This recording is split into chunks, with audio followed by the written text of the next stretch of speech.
Hello, everyone. Thank you for joining us. My name is Daryl Urbanski, your host as always. And today we're joined by Dr. Manida Xongmixay Lau, a powerhouse in the world of business solutions and premium marketing operations.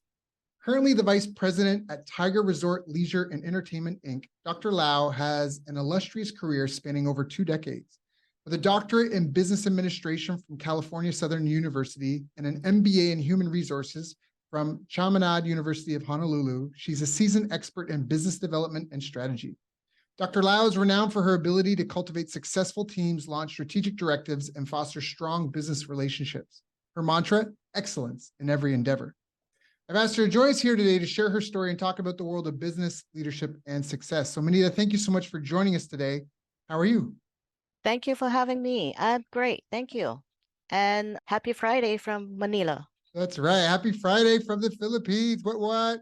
So before we hop into, what you've learned over all these years, what you consider fundamentals, I always like to ask, how did you even get started in business? Is this a family career path? Is this something your parents were into and you took the torch and ran with it? No, not really. Actually, I just graduated in Honolulu and I got internship and in one of the local hotel change business in human resources. So that is where I started my business or my career in human resources. I am with them for almost 15 years in human resources. Then I moved back to Macau, and that is where I really start stepping into the casino industry. And that is how I get into where I am currently. Got it. So thank you for outlining that. What were some of the biggest challenges that you faced in your career?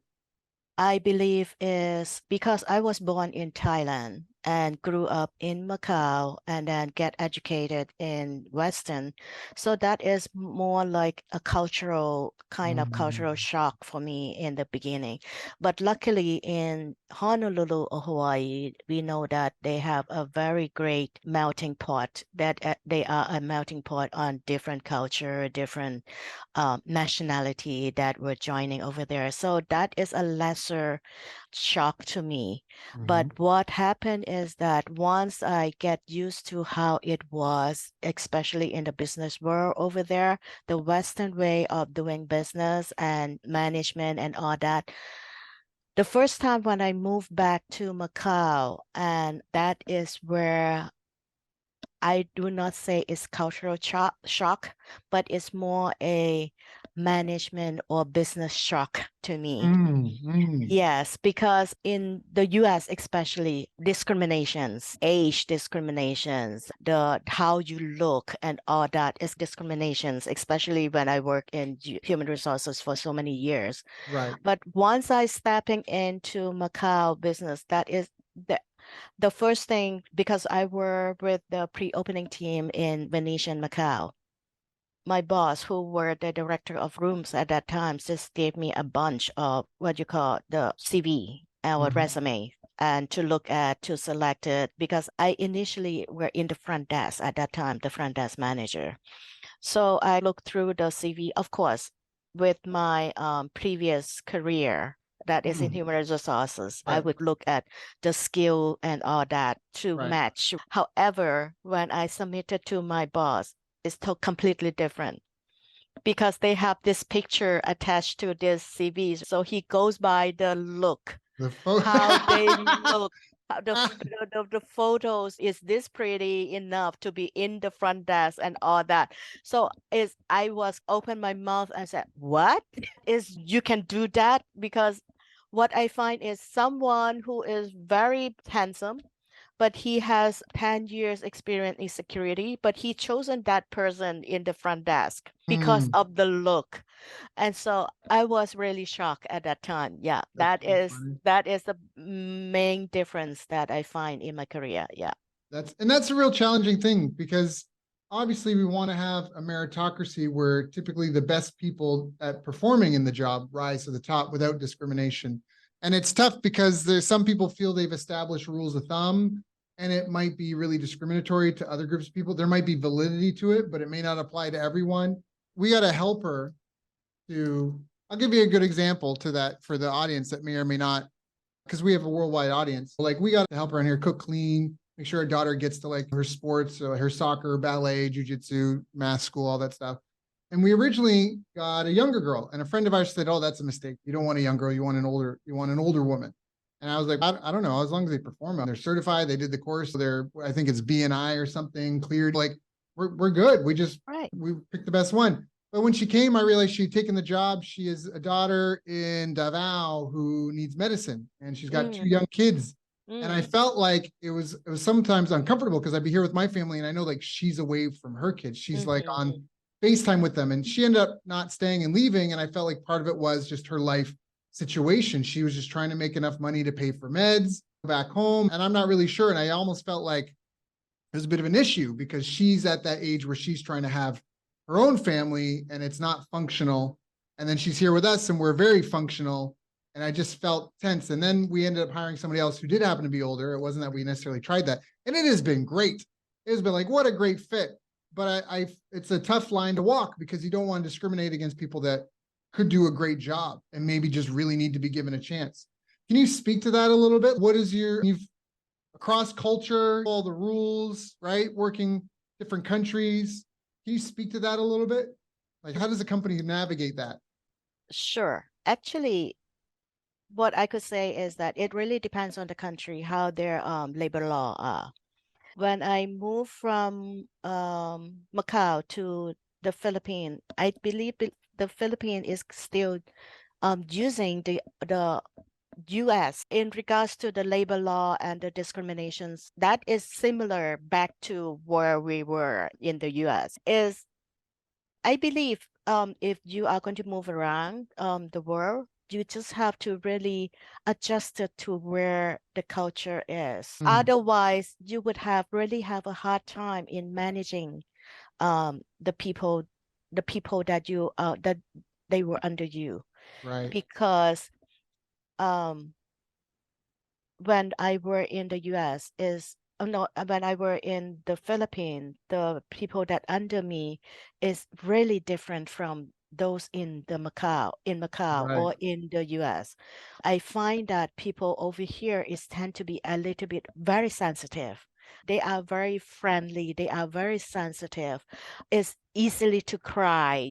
You have to find a way to discipline them without really how to say it without really too harsh. Sometimes Right. when you say maybe one word that they really find that is so harsh to them, and they could really come back and file discrimination. You really discriminate me, especially when I were the expat working in the Philippines. Right. I've learned that too, that often it's best to have almost like a liaison between you and the team Exactly, for that cultural. exactly. Yeah. Correct, correct. Because they could have find a lot of things that say, you say that to me because you were the expat and we were the local. There is a discriminations because we do have a lot of managers who just came into this market and they did not really adapting to how we should handling our team member over here.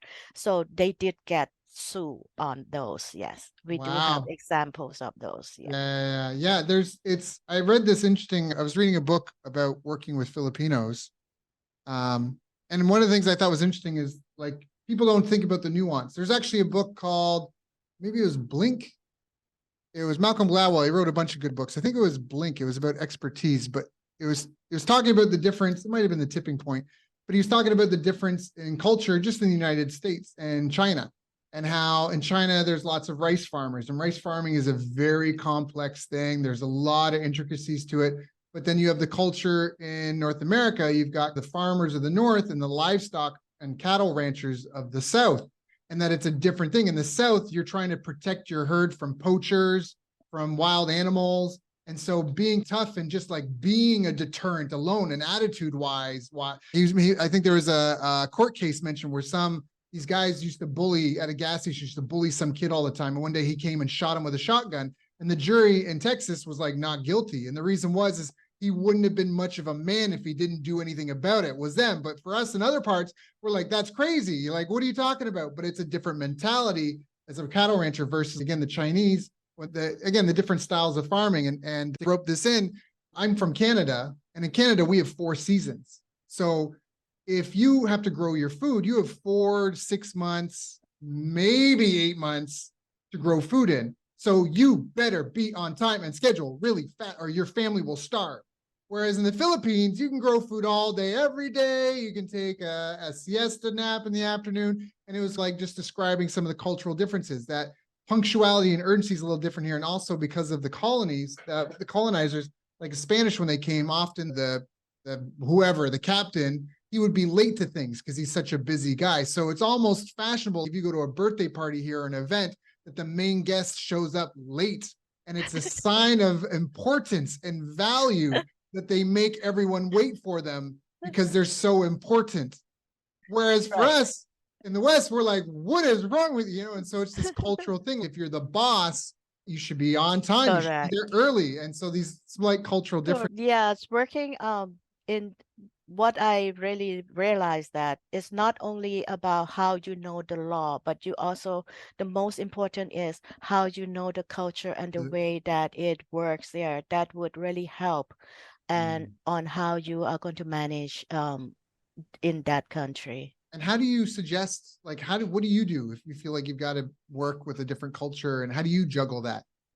I guess what actually throughout this year, what I really learned is that people management, regardless which culture that you are going in, if you have a very good and decent and really fair kind of treatment to every single one of them, then that is already your basic, that you could go into any culture, that you can go into any country that to manage them with respect, especially. Right.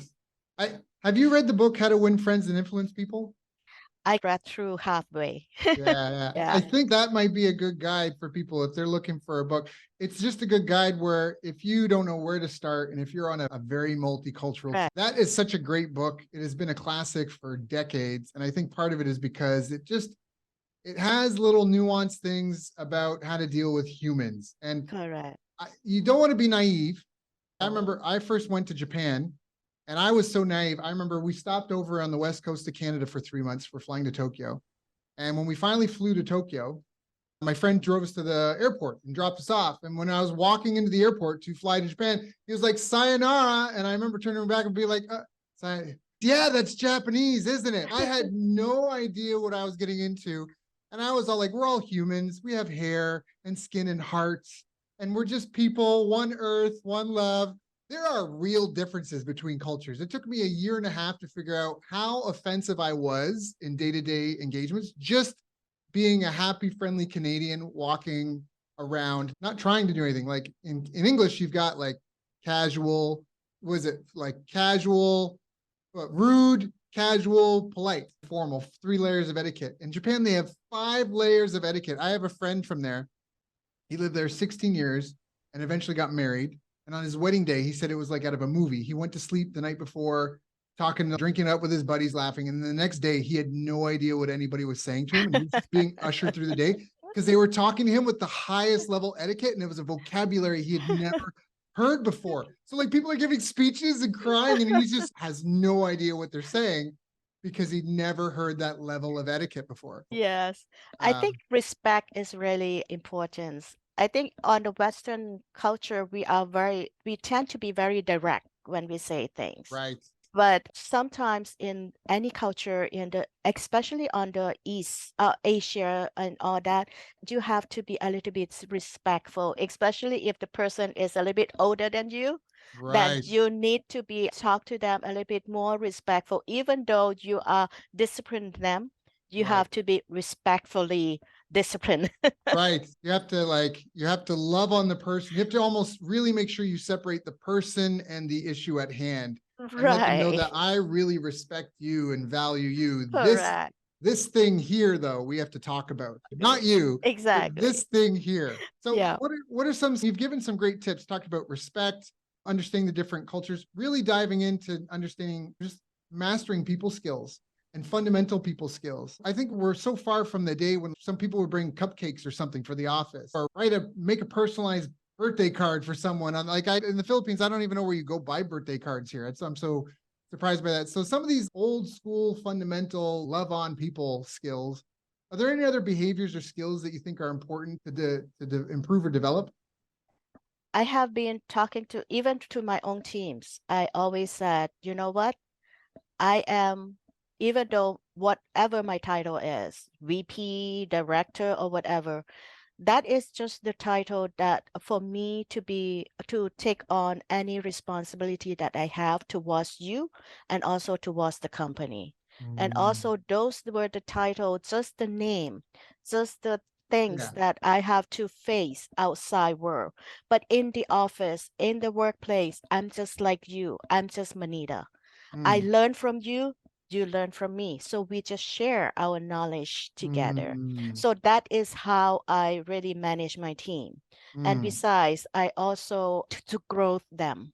For example, if even though initially I might only have the what you call administrative and training team, but throughout the administrative and training team, I also develop other small group to do some other stuff.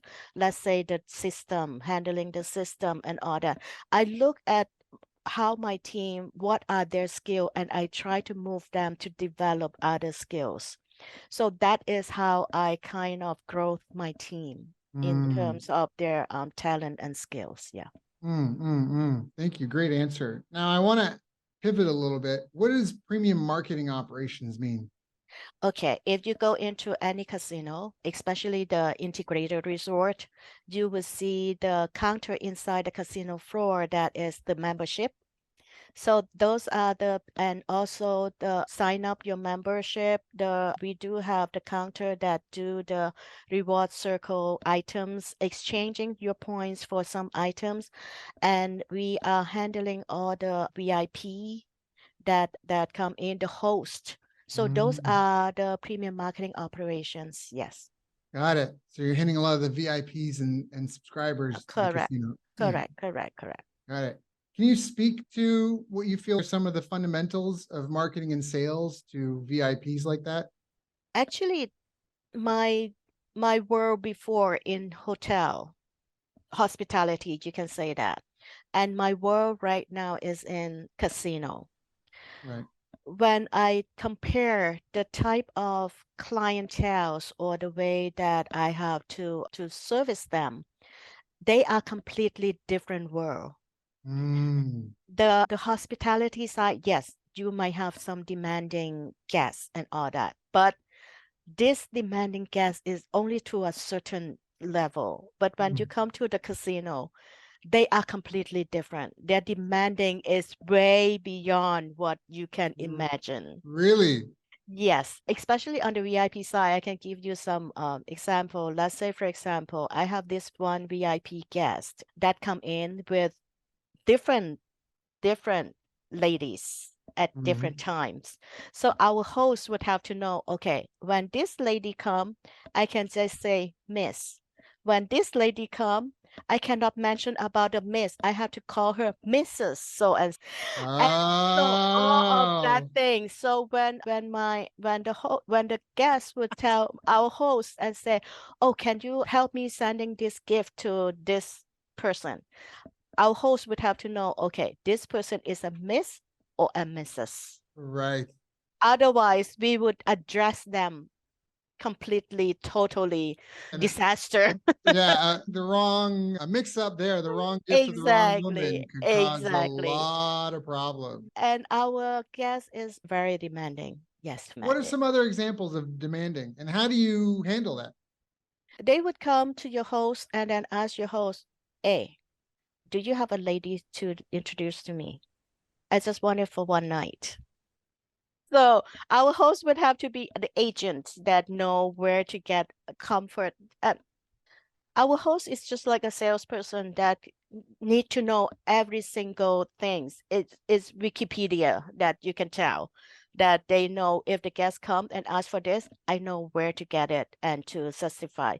Of course, the illegal stuff we don't Right. touch on those, but something just like this, and the guest might come, and how would you tell a guest who, I think you might, some of the, I don't know, there are a vital YouTube YouTuber that who happened to catch some a pair of our guests who enjoy themselves outside in the corridors that Oh, went around. So how would the host tell the guests or comfort the guests that how do you tell them you got to put your clothes on and do that in your room? exactly?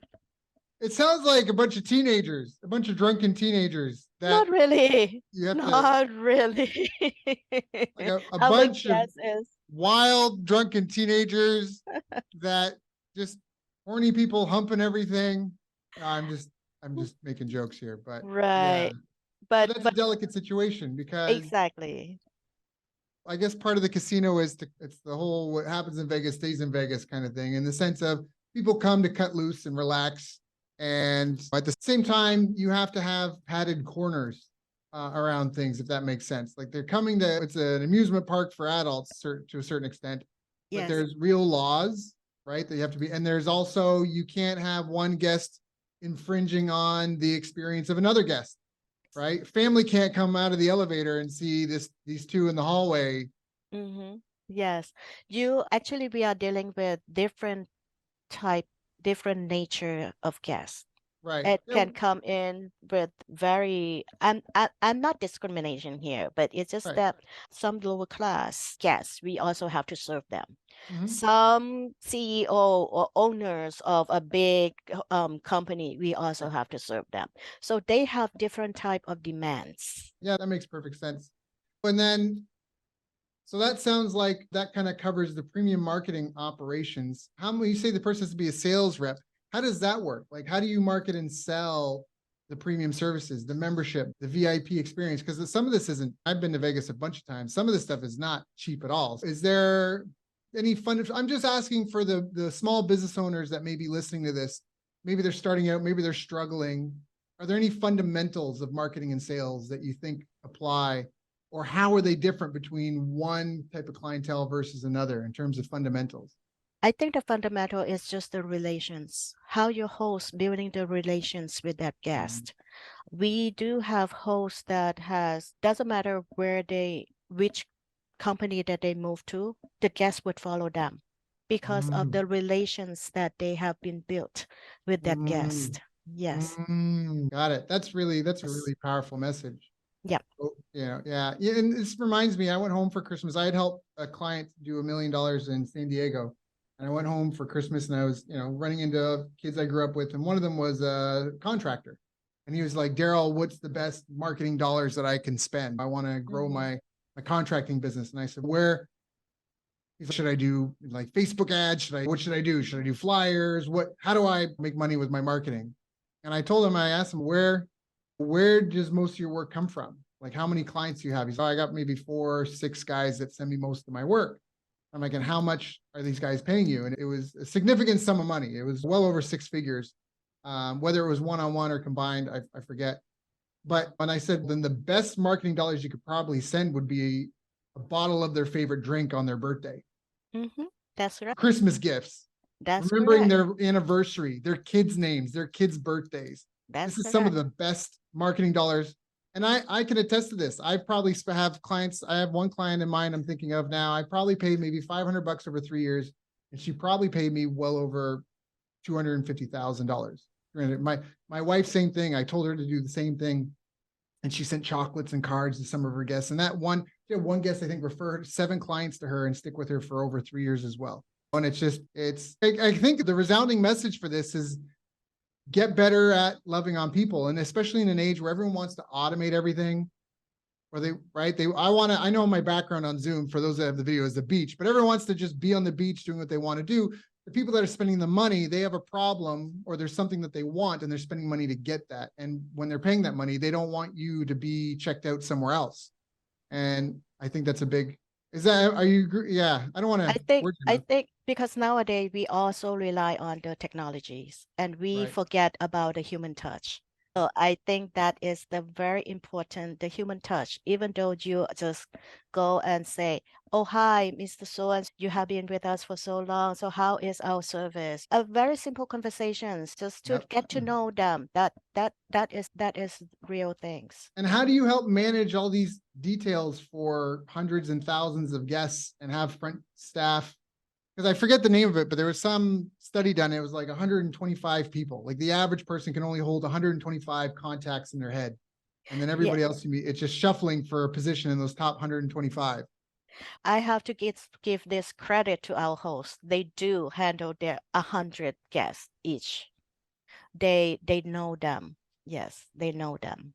Are you using any sort of software tools to help with this? Is there a process around this where anytime We you do interact with have client, some software that can help them. They would just go in, and because we do ask them, let's say for example, if there's a new guest that come in, we do from time to time we do ask the host what is their preference, the food, the update the preference. So that is how we also helping the host to jot down and remind that, oh, this guest has this preference and all that.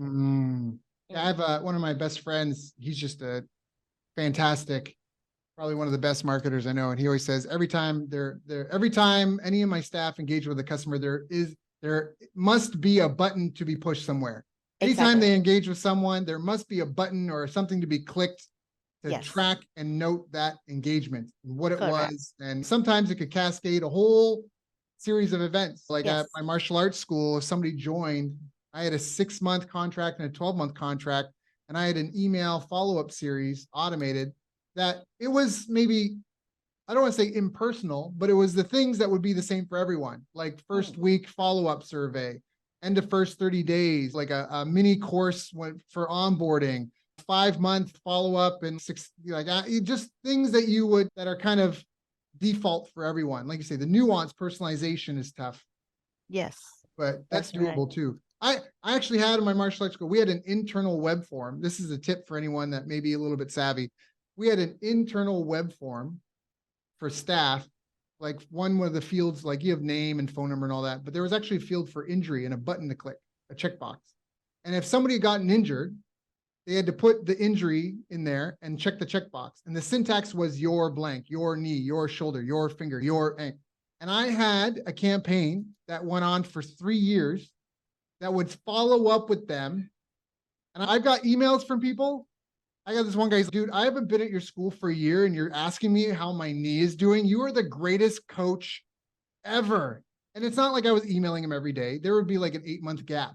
But then they get an email. They'd be like, hey, Manida, I was watching a movie last night and the main character hurt their knee. Made me think of you. How are you at your knee? These little Right. things. Yeah. Yes.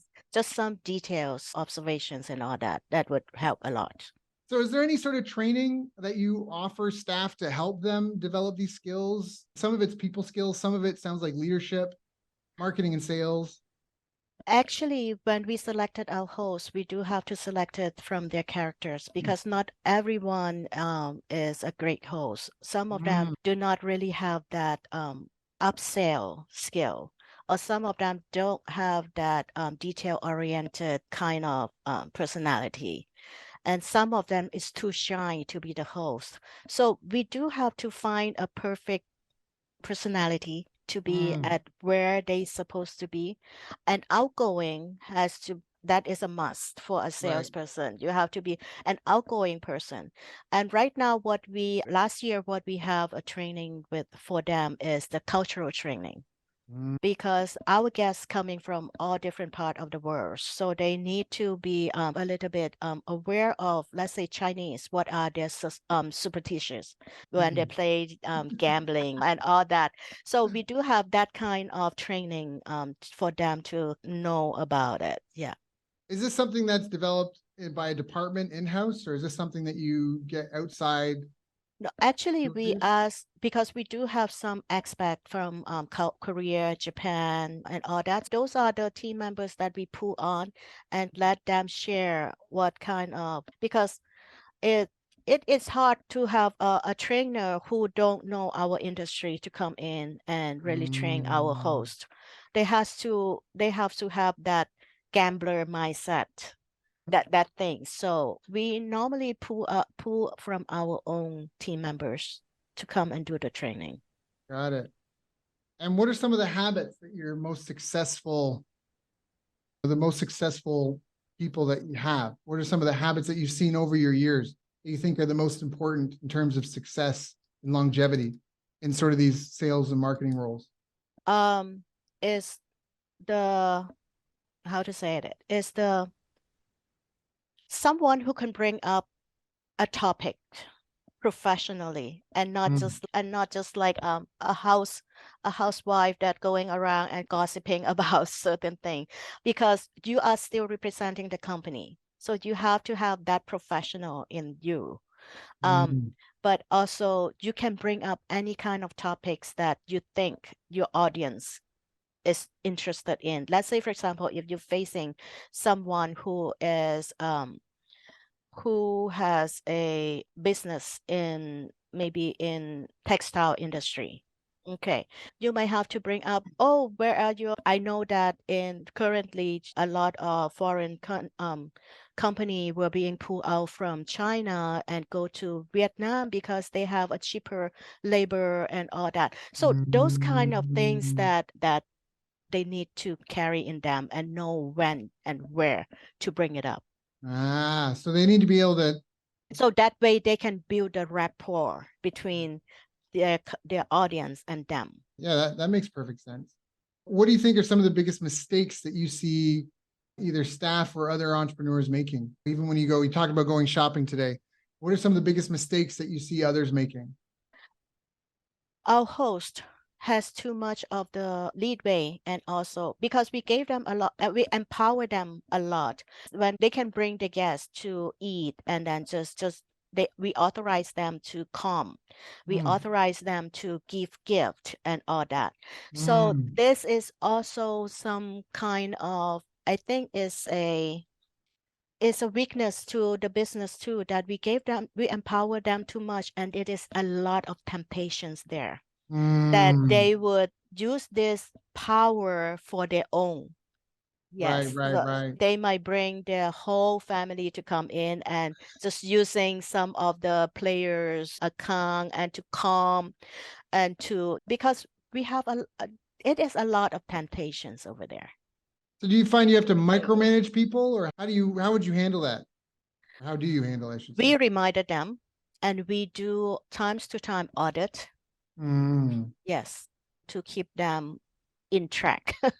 Yeah, and I guess incentives probably play a big role in this as well. There has to be an incentive somehow to not use it, and a benefit perhaps to using it, right? Because yes, incentives are everything. And if there is no incentive, they might just want to use it for their own gain. I think for a lot of people, if they're salaried, this is my personal experience, if people are salaried and they don't see a way to increase their benefits or their income, like for me in my business, if I want to make more money, I just go get more clients.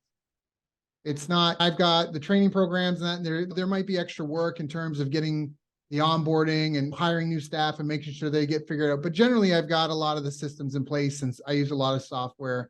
So if I want to do something, I just go make some more money. But if you're a salaried employee, you don't necessarily see that road, that path. So I think that's where incentives come in to how they can get there doing things that benefit the company versus becoming a parasite to the company. True, but we also educated them and say, hey, it's not worth to bet on your reputations. And all that. If you get terminated due to only maybe 20,000 peso worth of stuff, it is not worth it, because it's your whole life, your whole career that is being ruined. Because of that. I that's a great, to give a story over that. I actually recently dealt with that with an agency that I'm helping a client get up for handling some phone here in the Philippines, a phone team. And the agency was skimming $350 off the top and offering the agents less money than what was agreed upon the offer would be. But what they didn't realize is that there had been a higher churn and a lower quality of talent. And they were having a hard time putting butts in seats. Meanwhile, the sales calls are selling a $2,000 to $12,000 US price point. And I lost because I'm in the Philippines. The client asked if I could be boots on ground, do a pop-in type thing. But I remember I was like, guys, like you are getting a commission on every sale and you're sacrificing because the company's trying to do sales every day.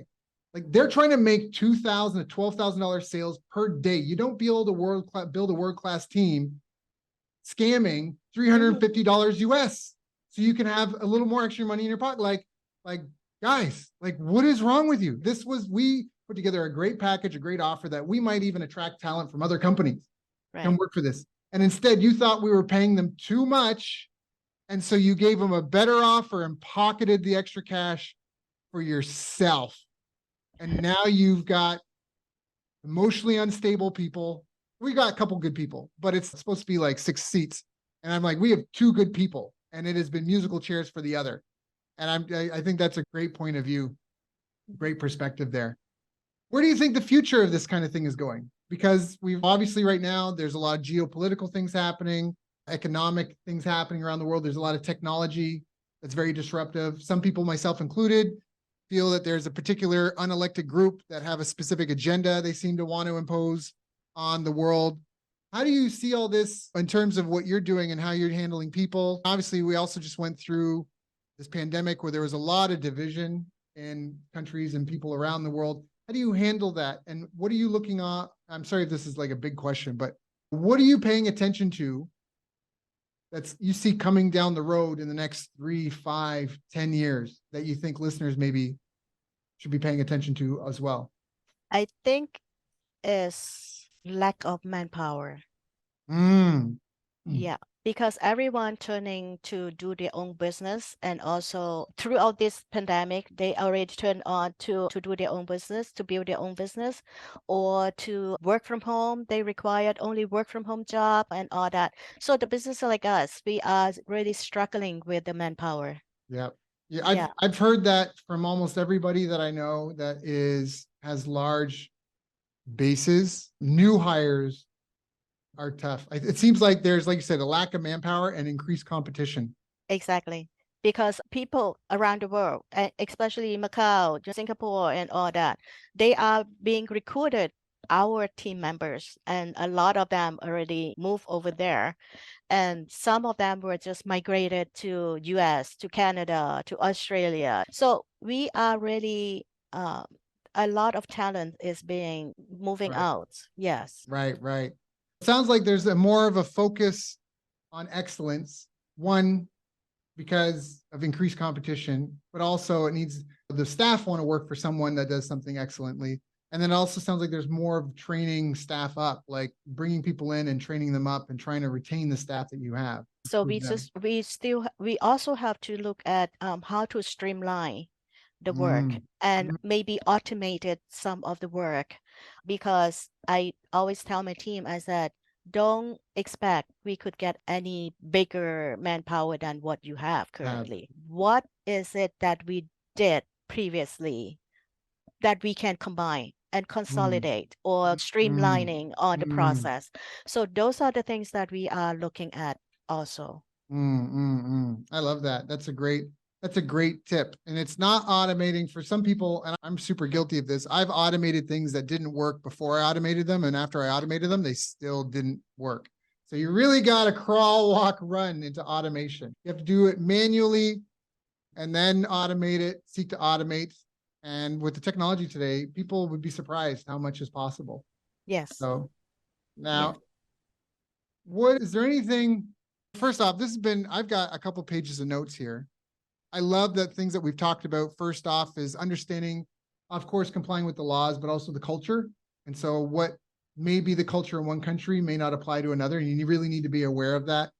Dealing with people with respect, understanding that your culture may not communicate well with other cultures and trying to meet halfway, trying to be maybe more indirect and go back to some of those old school basic treating people well and separating people from the issues, which feeds into some of the stuff that we talked about with increased competition, having to focus on excellence, building up staff, but also like you talk about building relationships, not just with customers, clients, but with our own staff as well. Correct. In that new touch.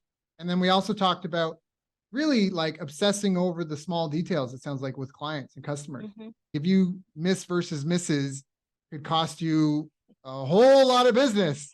Right. if that was consistently getting that wrong. And they also mentioned that you hire for soft skills. You didn't specifically say soft skills, but you hire based on personality because you can train the skills, but it's hard to make an introvert who's super shy suddenly become super social. And someone can be an introvert and still act that way, but they have to be able to demonstrate it and turn that switch on when they're at work, because that's what people Right. are paying for. So I thought that was really good. Yeah, talking about giving gifts, comping, doing spot audits and reminders, really trying to not micromanage the team, empower them, but empower them with supervision, Correct.